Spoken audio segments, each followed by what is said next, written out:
بسم اللہ الرحمن الرحیم۔ السلام علیکم ویورز، اسلامک ایکوز چینل میں خوش آمدید۔ حضرت موسیٰ علیہ السلام اور قصاب کا واقعہ، جس کا مفہوم ہے حضرت موسیٰ علیہ السلام اللہ رب العزت کے جلیل القدر پیغمبر تھے۔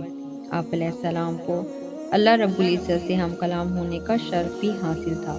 ایک مرتبہ حضرت موسیٰ علیہ السلام جب کوہ طور پر اللہ رب العزت سے ہم کلام ہوئے تو انہوں نے اللہ تبارک تعالیٰ سے پوچھا کہ جنت میں میرا ہمسایہ کون ہوگا؟ تو اللہ رب العزت نے فرمایا کہ فلاں شہر کا قصاب جنت میں تمہارا ہمسایہ ہوگا۔ حضرت موسیٰ علیہ السلام کو یہ سن کر بڑا تجسس ہوا کہ وہ قصاب آخر ایسا کون سا عمل کرتا ہے جس سے اس قصاب کو اتنا بڑا رتبہ حاصل ہوا۔ حضرت موسیٰ علیہ السلام اس شہر کی جانب گئے اور وہاں قصاب کو تلاش کیا اور خاموشی سے دیکھتے رہے کہ آخر اس کا ایسا کون سا عمل ہے جس پر اللہ نے اسے اتنا عظیم مرتبہ عطا فرمایا۔ دن بھر اس قصاب نے معمول کے مطابق گوشت فروخت کیا، لیکن ایک گوشت کا ٹکڑا الگ رکھا، پھر اس ٹکڑے کو تھیلے میں ڈال کر گھر کی جانب چل۔ حضرت موسیٰ علیہ السلام بھی اس کے پیچھے پیچھے اس کے گھر تک گئے۔ پھر حضرت موسیٰ علیہ السلام نے اس قصاب سے اس کا مہمان بننے کی گزارش کی، جو اس نے باخوشی قبول کر لی۔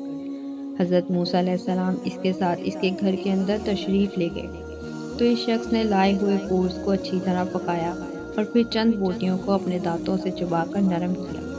پھر گھر کے اندرونی حصے میں چارپائی پر لیٹی ایک بوڑھی خاتون کو اٹھایا، اسے پیار سے کھانا کھلایا اور اس کا بستر وغیرہ سیدھا کیا۔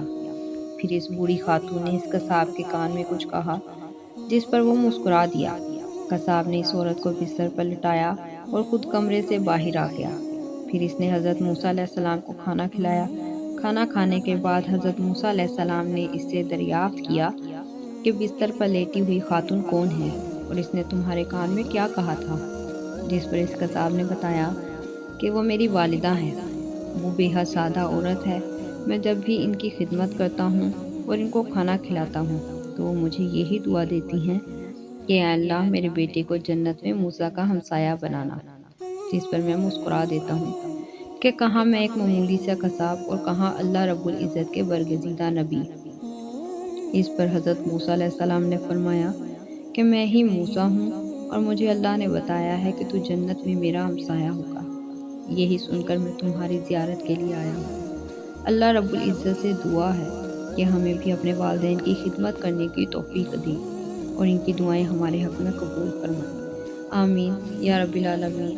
اگر آپ کو یہ ویڈیو اچھی لگے تو لائک شیئر کیجیے گا اور ہمارے چینل کو سبسکرائب کیجیے گا۔